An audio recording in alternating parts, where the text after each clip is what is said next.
Hello and welcome back to the Botronix Lab's Robotics programming course.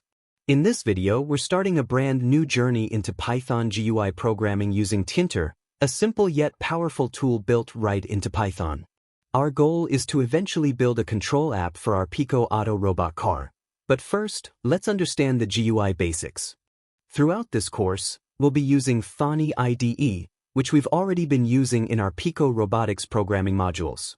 Thonny is a beginner-friendly Python IDE that's perfect for writing and running GUI applications like the one we're about to build.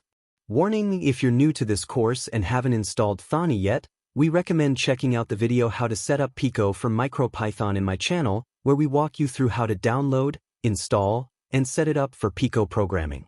Tkinter makes it easy to open a graphical window where we can place buttons, labels, and other widgets to interact with our robots.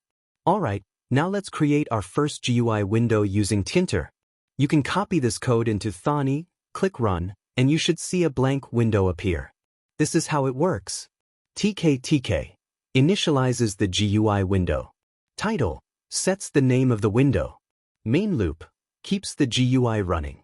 Geometry defines the window size. In just a few lines, you now have a working Python GUI app. Now let's make it more useful. We'll add a text label and a button.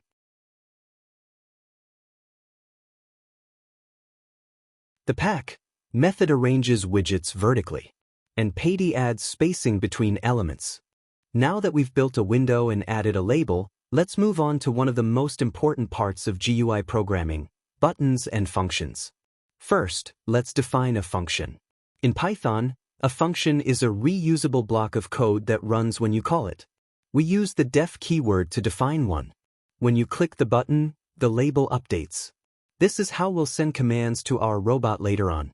This function simply prints a message to the console.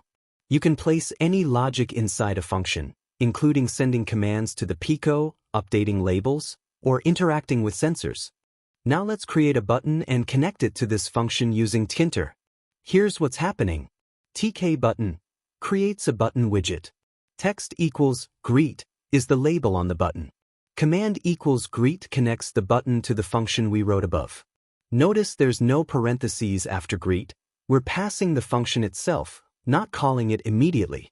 Button.pack places the button into the window. So now, every time you click the button in your window, the greet function will run. Let's try running this in Thonny. Click the button and watch the console print your message. Next, let's allow the user to type something in. Entry is a text box for user input. .get retrieves the text from the entry. You can use f-strings to format dynamic messages. Speech balloon: now you're collecting input and see it displayed when you click the button. Perfect for robot commands later. Now that we've created our button and connected it to a function, let's break it down a bit more and understand how it all works behind the scenes. In GUI programming, we use something called event-driven programming. This means our program waits for user actions, like mouse clicks, keyboard presses, or window resizing, and responds by calling specific functions. In our case, clicking the button triggers the show_name function. This function is called an event handler.